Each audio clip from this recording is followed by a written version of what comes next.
I'm Dan Cobb, born March 19th, 1972 in Tupelo, Mississippi. I grew up in New Albany on Airport Road around the Bethlehem community. Uh, Went to school at W.P. Daniel. Uh, I went to the Albany School, W.P. Daniel High School, and graduated in 1990. Uh, Went to college at ICC for 2 years and majored in automotive mechanics. And been working on cars my entire life. My dad started out working on cars when he was a kid back in the 60s, 50s and 60s. And when I come along, he just took me along with him. And all I've ever done is work on cars. And we started drag racing in the late 80s in Blue Mountain drag strip and ran up there till the track closed up. Sometime in the 2015 or 16, I think, is when the track closed. But we've been racing ever since about 1988 and have gone through 2 race cars, wrecked one, totaled it out in 95. And the current car we have now, we bought in 95 and have been racing it ever since. Now, where do you race now? Mainly Holly Springs, the drag strip Holly Springs. We do run it Huntsville, Alabama, and have run it Montgomery, Alabama. They're reopening the track back up at Bahia, Mississippi, so I plan on running there some. And what's the basic concept of drag racing? Okay, drag racing is a contest, if you will, of it's a car leaving a dead stop and going either an eighth of a mile or a quarter mile down the track. Around here, everybody runs eighth mile. There's not at this point a quarter mile track anymore. Memphis closed up last year, and there's not a quarter mile track anywhere close. So we run eighth mile, 660 feet, and the object of the drag racing is to make your car run however fast it runs. It doesn't have to be the fastest, but run a consistent time. We are timed down to the thousandths and 10,000ths of a second. So the intention is to make your car run within the closest hundredth of a second. I drag race in 2 different ways. We run an index class, which is basically everybody runs on a 6 second index. In other words, the breakout point is 6 seconds. So try to explain that is the car cannot run in the eighth mile any faster than 6 seconds. If it runs 5.99 seconds, then you've broken out and you're disqualified unless the guy that you're running beside goes faster than you do. So you basically adjust the car to run 6 flat, as we call it. And everybody in the class is running the same ET, and we leave on what is called a pro tree. If you've ever watched NHRA drag racing on TV before, where they show the Christmas tree, and that's what we call the light system. It tells you when you can start. When all 3 amber lights come on at one time and you get a green light, that's called a pro tree. And that's how we, on index racing, we leave. It's from the time you see the first amber light come on to the time the green light comes on, it's 4/10 of a second. And so the intention is to leave as close to a perfect green light as possible, which is generally somewhere around, if you can cut a 0.015 or 0.020 light, and that basically means that the car moved 2/200ths of a second after the green light come on. And that's, for people who don't understand, on your stopwatch, and when you got a stopwatch in your hand, those 2 little big numbers on the side that you can't even read, we're dealing with the far one. And it's, to repeat that is hard, because you're reacting to the first amber light come on. Now, when we bracket race, it's a different concept. You write on the car what you think it'll run down the track. And the intention is that it will run what you put on the window. And you run off of what we call a bracket tree, where each amber light comes on one at a time. And it's 5/10 of a second between each bulb. And so from the time the last amber light comes on to the green light comes on is a half a second. And the intention is to adjust the car to where you leave there again, as close to a perfect light as possible. And bracket racing, we have what we call the delay box, which basically is a timer that holds the car. So when I take my finger off a button, then it takes over, it starts the timer and how much time I put in the box to make it set there, that it sets there that long, then it leaves, and I can adjust that time to make it leave as close to a perfect light as possible. It's hard to explain. I wish that had delay box would be a little bit more easy to show, but yeah, it's run off battery power, so it wouldn't do any good sitting there in a box in my hand. But it's a lot more complicated than people think. People think, oh, you're just out burning tires up, running down the track. No, it's a little bit more to that. I run a class they call it Super Pro, or some places call it Pro ET. It's basically where you're allowed to run a delay box and a trans brake. The car is actually sitting on the starting line and the transmission's locked in low and reverse. And I got the pedal on the floor. And when I turn that button loose, it turns the car loose. And it's like it shot out of a cannon. Think of it like this: the car in the first 60 foot, you're sitting dead still in the mark off 60 feet. And I can cover that distance in 1.2 seconds from a dead stop. Try to run it. So it's a rush, to say the least. It is it's adrenaline rush to some extent. We all, you get the first time or two out racing, it's, you get a little jittery, you forget for over the winter how hard the car leaves. And then you kind of settle down to it, and you almost get tunnel vision where you really can't see what's going on around. And we have started, from the time I started back in the 80s to now, we have steadily improved the car, made the car faster. And when the index racing part come up, we found that something we enjoy doing. We really enjoy index racing, more so than bracket racing. So we adjusted the car and we built the car around running the 6.0 index we run. And that's what I do a lot now. When I travel to Montgomery or Huntsville, Alabama, that's generally to run one of those 6.0 races. And I generally bracket race at Holly Springs, but if given a choice, I'll index race over bracket race any day. It's a little more, how do you put it? It's a little bit more challenging. Not that anybody can bracket race, because it's not that easy. Because everything's about repetitive. Everything's got to be just exact.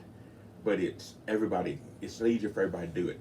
When you're index racing, you don't have a chance to get it where you can just get in a rhythm as much, because everything's happening so fast. You pull up there, and when the tree comes on, you got 4/10 of a second from the time the tree comes on to the car moves. Well, you got your finger on a button. Your brain has to see that light come on.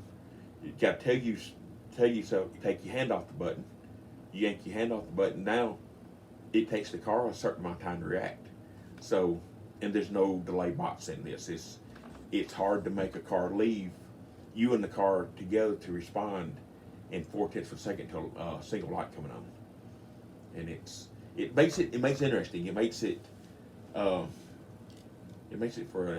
it's a challenge, I guess is the way to put it. How do you train or practice that, getting that reaction, that quick? Years of doing it, but you can buy what they call a practice tree, and I've had one over the years, and we wore it out, and I never bought another one. They make a little box. It's a tree, and you put out in front of you, and it imitates racing. And you hold your finger on the button, and you take your finger off, and you just react. Generally speaking, your reaction times are pretty consistent if you don't think about it. What gets a lot of people is they get to anticipating. It's like sitting in a traffic light, waiting on the green light to come on, and we all do this. I'm going to run the fellow beside me. I need to get in that lane over there beside him, so I'm going to beat him off, starting off. And so you sit there and you're waiting on that green light to come on, and you jump. if everybody's done it, they took the foot off the brake a little too quick and started rolling before the green light come on. Well, you got to train yourself not to flinch. You got to train yourself to when you see it come on, come off the button, but don't flinch and don't sit there and make sure I seen it. You know, it's like everything else. You know, how does a you know, you was talking about basketball. How does a basketball player get good at shooting ball? He practices. And where do you practice this? Uh, Where do you practice drag racing? you really don't. You have to do it at the track. Well, generally, we get 2 to 3 time trials or qualifying runs at the track until you get a little chance to dial the car into what you're running. But other than having a practice tree at home, we had to practice at traffic lights and, you know, sitting at a traffic light waiting on it to turn green, you know, and making ourselves sit there and wait till the light turn green before you go. And it's small and petty to some extent, but that's kind of, you have to just learn to react to the bulb you're looking for. And that's, I'll catch myself at a traffic light sitting there with my foot on the brake and sitting there staring at the light. And as soon as I see the green light come on, I'll take my foot off the brake. You know, that's the closest I can do just to react to the light coming on. Do a lot of the people who are drag racers, are they also people who like to work on their cars, or are there some people who are just the drivers? There's some people that are just the drivers. Then some people own a car and actually pay people to work on it for them. We, on the other hand, have always built our own car. We actually built the chassis, the frame of the car. We built our own engines, transmissions, and rear ends. The only thing I don't have this stuff to do at this point is machine work. If I have major engine trouble, I have to send the block out to a machine shop to get worked on. And then I get it back and then I actually assemble the engine from that. So yeah, but it's one of those that a lot of people started out working on their own cars, and then some people got into it that had access to a little bit more money than we do. Well, I just paid somebody to build my car. And I've actually knew of a family that there was 4 boys and their dad, and they actually, on Saturdays, would go by and pick the cars up from a fellow's shop and take them to the track. And if something happened to them, they actually called him at the track, what do we do to it? Because they really didn't know what to do to it. All they could do is drive. They drove. Yeah. Now, what kind of car do you drive on a day-to-day basis? You drive a fast car? Well, I do have one. I have my Ford pickup I had when I was in high school. That was a gift from my grandfather when I turned 15. I still have it, and I have, needless to say, built a hot rod of a motor and put in it. Because when that's what you know what to do, it's easy to get carried away building it. Yeah. The truck is faster than it's safe to drive it. What's your fast car, though? My race car. At this point, I mean, it is. But I mean, other than your truck, is your truck what you're calling your fast car? Yeah, that's the one. You've got it all geared up. It's hot. It's a hot rod, and it is what I. Now, if I want to get out and do some fast takeoffs, I can do it. I do it. My daily driver is during the winter is 18 1-ton dually. And it's not no fast machine. It's a diesel and it's designed to pull. Have you gotten a lot of speeding tickets? One. And that was, knock on wood, many years ago. Now, have I had some fast cars in the past? I had a 86 C28 that was bad fast. Had a Trans Am that wasn't no slouch, and had a Corvette that was, that car would have run however fast you wanted to go. If you could have a car today, money's no object, and you wanted a fast car so that you could just fly down the highway, what's your dream car? If I was going to do something like that, I'd probably buy another Corvette and work on it and modify it and make it fast. I mean, they're fast from the factory. Working at the Chevrolet place here in town, I work on Corvettes, and they're fast cars, but you can really make them fast. And I did that for a guy out of Ripley in his Corvette, and I don't know why he wanted this car to be this fast. It is wicked, But I've gotten older over the years. My need to drive fast down the highway is not like it used to be. When I was a teenager in my 20s, oh yeah, my old Ford used to run 85 miles an hour, and I knew exactly how fast he'd run because We did that on occasion. Well, it doesn't sound like drag racing is really that dangerous. It's not that bad. I mean, you're going straight line, side by side, unless something happens. It's pretty well, you know, I ain't gonna say it's danger free because it ain't nothing danger free. I mean, football's even dangerous. I'm strapped in the car with 2-inch wide seat belts. I got two over my shoulder, two in my lap, and one up between my legs that keeps me in the seat. But like I said, now I've had two cars. We wrecked the first one in '95. A car that runs about like the car does now blew a line off the car, and when he hit the transmission, he hit the fluid. His car turned hard right and hit me. He was along for the ride. He couldn't stop it.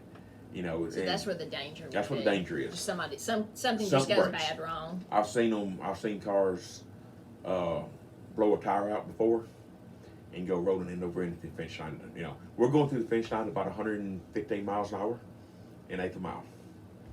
So I mean, it's covering a good bit of ground, but when we bracket race, we run some dragsters that are running somewhere in the neighborhood of 150, 160 when they go through the finish line. In a night of racing, how many times do you run your car? Depending on the car count. The time where we run won the $10,000. That day we made 3 qualifying passes, and it was 64 cars, and 64 got you down to 32, and 32 got you down to 16, and at 16 you got down you cut it in half every time you go. You cut it in half. And 8, then there was 4 and 2. And then 1. So, we made 6 passes that night plus 3 qualifying passes. So you ran the car 9 times in one day. And the car runs on methanol, which it's alcohol, but it's not drinkable. Your rubbing alcohol you buy in the grocery store that's like 50% alcohol, we run that stuff pure. It burns about 1.5 gallons a pass. How much does 1.5 gallons of that cost? I just bought a 55-gallon drum and paid $175 for it. So $3 or so a gallon. If you actually run racing gasoline, that stuff is somewhere in the neighborhood of $7 to $10 a gallon. Now you don't burn as much of it, but alcohol also has some side effects that it runs cooler. It makes the engine run a lot cooler, so you can run it back to back more if you had to, and it's hard on parts. It's real corrosive, but it makes good power, and so it's the injection. We run an injection system on it that's sprays fuel in constantly, and so it goes through a lot of fuel. But it runs cool. I mean, it'll get 180 degrees on a hard pass, but you come back and it cools off on the way back. Do you have like a crew like you see on TV, like racing? Is there a group of people standing there waiting on you, or is it just the driver? Well, at one time my crew was bigger. My folks have always gone racing with me, and so they've always, was always there. Dad was always at the track with me, and after he passed away, it's just been, just me and Mom's been going some, and that's been different, Yeah. What's the name of your racing team?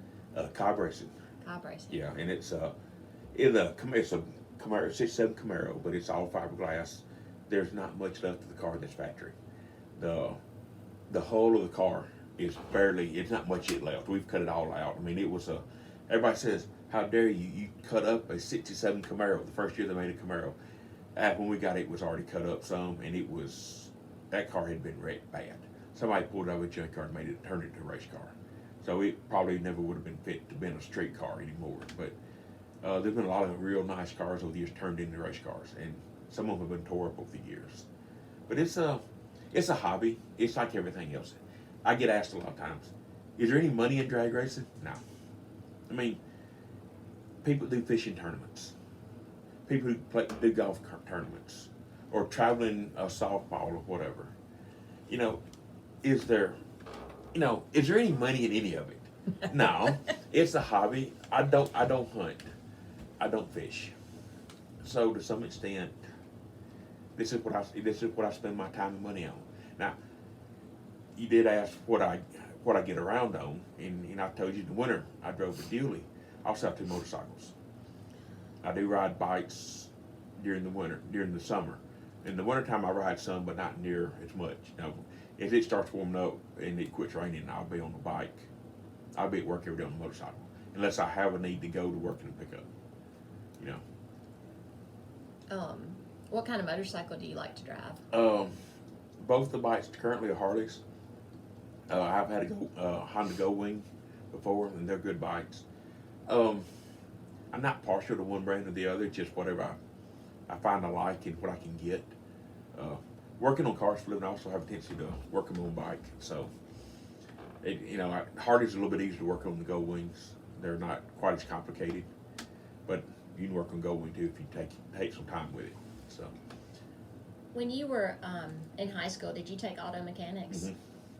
Who was your teacher? Jimmy Ritchie, and I think he passed away this year. That's somebody said. He did not appreciate hot rods at all. He didn't. He really thought anybody that fooled with hot rods was wasting your time, and that's fine. I mean, everybody's got their own opinions. A lot of people that don't understand. When we were in high school, we did street racing some, which is really not so bright. The car wasn't near that fast back then, as it is now, so it wasn't that big a deal. But looking back, yeah, that probably wasn't one of the better things my dad let me do, but that's okay. Street racing got popular again, because of street outlaws and that sort of stuff. And it's like, no, I don't know anything about that. Yeah, I don't care nothing for it. I've watched it once or twice and thought it was a bunch of nonsense and quit watching it. So, what are you calling street racing? Like, where would you do that here? Just like up the highway? Yeah, you find a street that's not very busy, and somebody wants to run you, and y'all go to a place and line them up, and so you can pick you a spot and have somebody down to the other end watch and say who got there first. I didn't say it was a good idea, but it's done. Yeah, it's a thing. It's a thing, and the sad part is in some of your big cities, they're doing this at not 100 miles an hour starting. They're running up beside each other at 100 miles an hour, and then somebody hit the horn, and you punch it, and you run for a mile down the road. We're talking cars running close to 200 miles an hour. It's like, that's how people get hurt. People don't like drag strips. There's the racetrack in Huntsville. It has a lot of problems with the neighborhood that has grown up around the track complaining about the noise. Well, having a drag strip where people can get this out of their system to go run their buddy or whatever is a lot safer than doing it on the highway. Running from red light to red light or something like that when you got everybody else in the world trying to get around in their daily life. And you got two kids out there racing, or not be kids anymore, be two adults. Get out there racing and somebody gets, winds up getting hurt. And well, if you let us have a place to race at, you might not have that problem. But now, my car is not straightable. It is not. No way in form could you say, could you drive it to town? The car sits at my mom's on out in Bethlehem community. It has a 4-gallon fuel tank. I don't think I can make it to the city limits from there. This street racing is more like you're talking about a Corvette. Yeah, Corvettes, like Camaros, like fast Mustangs. cars. Street cars. Street cars. Yeah. And some of them are maybe not so streetable as street cars as you think, because a lot of people put a lot of money in the cars, but they are able to drive up and down the highway. I have no brake lights. I have no headlights on the car. I have a tail light that I turn on at night so that the people at the track can actually see the car at the end of the track, so they don't, if something happens and I'm sitting on the side of the track, they know that, hey, there's somebody still down there. Don't turn another pair of cars down. But, the car's not even streetable. It's open headers on it. It's loud, and if you pulled it into a building and let it run, you would be standing outside that building looking in at it because you couldn't stand the fumes from the engine running. You and all the mosquitoes, as we like to say, will be standing outside looking in. What about your ears? How do you protect your hearing? Well, yeah, we don't always do things like we ought to do. I wear a helmet, that fits real tight around my head and generally does a real good job blocking most of the sound out.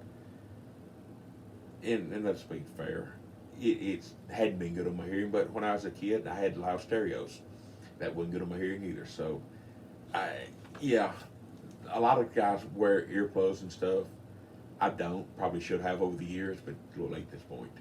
But the helmets do a real good job of muffling most of the sound. And the pipes are in front of me and sticking out the fenders. So it's loud in the car, but it ain't that bad. Most of the sound is blown out away from me. It's not like the sound is dumped out under the car and I'm having to hear it. So it's not that bad. But and everybody like if you heard the car run, you said, this thing's loud. Okay, if you say so. Good. I'm hard of hearing. I mean, I work on cars for a living, and a lot of stuff we do working on cars is not good on our ears. And I mean, at some point, you figure out when you get older, you should have done things different when you was a kid. So, it is what it is. You work at Park Chevrolet? It's Barnes Crossing Chevrolet now, but it used to be Barnes Parks, yes. I worked there since '07. Worked at Union Auto Service, which was where the Raptors building is now. I worked there from '97 to '05 till they closed up, and worked at Islands GMC for 2 years, up right down from where Scott's Auto is now. I worked there for 2 years, and he closed up, and I went to work for Parks, and I worked for them until they got bought out by the Barnes Crossing Auto Group out of Tupelo. But I've always worked on cars. I worked in Tupelo for a while, and it's nice working in the town I live in. I'm close to home and don't have to travel a long way to get to work. And you see a lot of people you went to school with and a lot of people that you don't normally see so much when you're in Tupelo or some other city. The story is told, and I don't remember it as much, but I was old enough to read numbers and was old enough to use a small hammer. And Dad put me inside of the hood of a truck and told me to grab each piston and show me how to put the ring squeezer on it, and had me knock the pistons in. I was old enough to read numbers. I could read the number, and I knew enough. I was old enough to understand what it needed to be done. And they said I was about 6 years old or so, and I came in head to toe greasy as everything. My mom liked to kill me and him both. It's hard to say though. I always worked on cars. When I tell people that it's all I've ever done, my dad didn't hunt. My dad did fish a little bit, but just his statement was, "Why fish? You can go buy them already cooked a lot easier." And so I never have been a hunter. Now we've always had guns and that sort of stuff around, but never have that ain't what we did.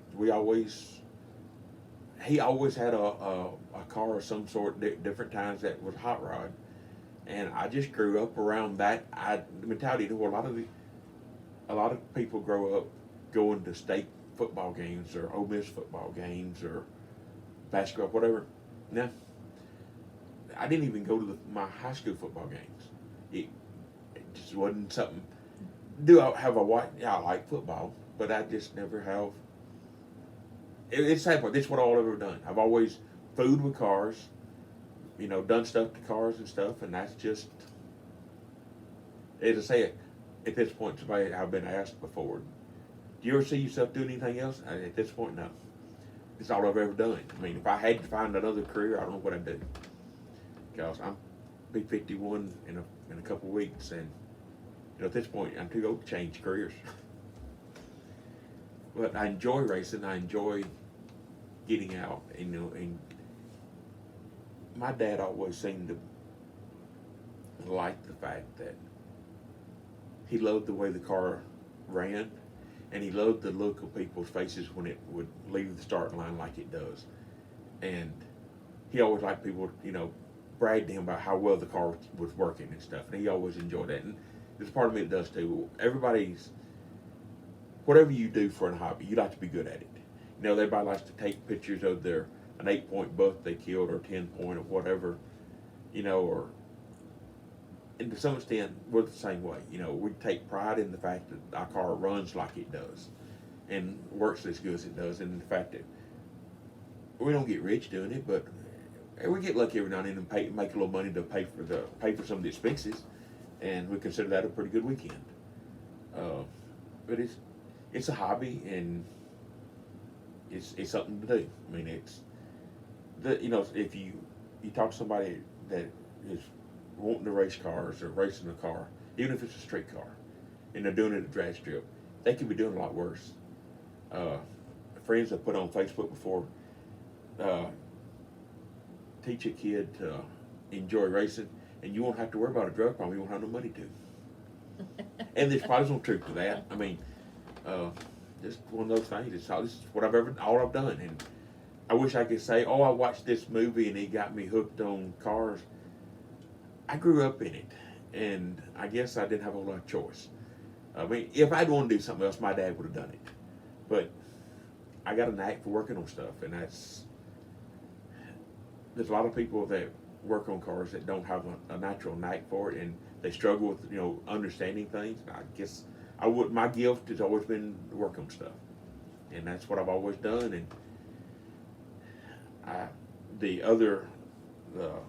Jimmy that we raced with, I helped him with his car, and I built his engine and transmission and rear end of his car, and he helps me with mine.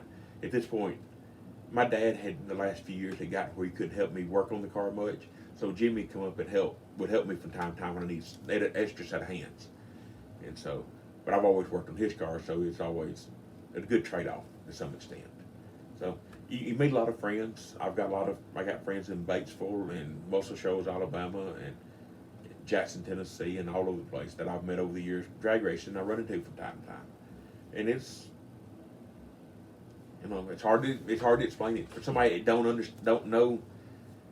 It's hard to explain it, and it's, people see videos of the cars running and they're like, I don't get it. You know, it's hard to explain sometimes, but it's one of those things that's what I've done, and got a car now that is relatively fast for a car, and it's a challenge to make sure everything works right. It's when a car leaves the starting line and it's got the wheels off the ground, there's no steering it. You have no control of which way it's going. You've got to make sure that you lined it up straight and it's going down the track straight. You've seen the picture, I guess, of it standing almost straight up. All I could see was sky during that pass. And everybody said, how'd you know it was going straight? And I said, I could feel it. I could tell that it was going straight. It didn't feel like it was turning or anything. And I actually held it on the floor the whole time it was standing up until it got high enough to where I felt the car starting to, I call it pivoting backwards, where the momentum of the car was no longer going forward. It was actually felt like it was fitting to blow over backwards.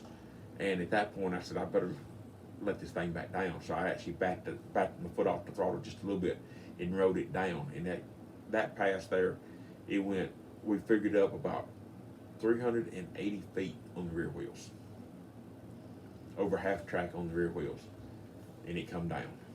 And I actually let it down. I didn't wreck it when it come down, which was a shock to a lot of people. The people I was running beside me, they stopped on the track. They just knew when it come down it was going to go somewhere and wreck. It went straight and it come down straight. And that was the experience. That was not planned. We put wheelie bars on the car after that so it wouldn't do that again. There's actually a pair of wheels in the back of it, sticking out the back of the car, that actually limit how high the front end could come up. Because if you don't, that motor would pretty much stand straight up every time it left. It builds a decent amount of horsepower, and it's like farm equipment, when you put a lot of weight on the tractor, you know, a tractor will rear up with you. Well, this thing will do it starting off, and it's it's not a good feeling. I mean, at the end of the day, it was a rush. Oh, it got a lot of people talked about it, but at the end, you can't race a car doing that. You've got to be controllable, and so we've actually built a set of wheelie bars and put on the car to actually. That way, we can I can adjust how high that front end actually comes up, and can keep it at a manageable level, where you can drive it. And if you had to get out of it, you've got time for it to come down before you hopefully wreck it. Time or two, it hasn't bounced so much. It's been a couple close calls a time or two, but it's been lucky so far. But Well, you know, it's hard. I thought about, you know, kind of what to say. You know, and it's like, how do you explain drag racing to people that don't know anything about it? And it's we all have the I guess I say that we all have this in us. I'm assuming most people, you know, stop at a traffic light and love to outrun the person beside them from time to time, starting out, you know, especially if you realize you need to be in the lane with that beside you, and you're like, I just can't run him and get over. I mean, it's to some extent some of that, but it's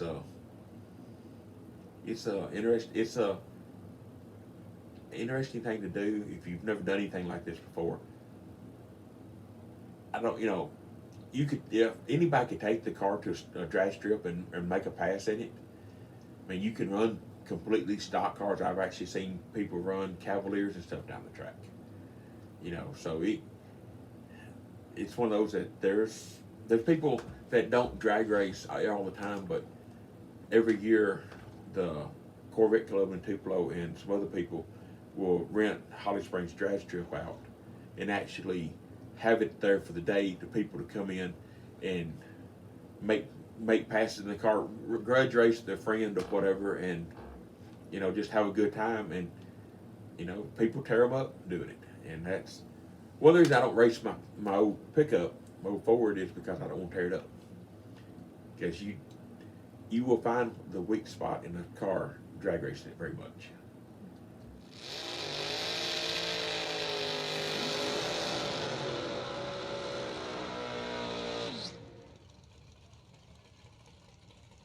All right, first pair up, right lane, Dan Cobb and Maddie Malone. She's in the left lane.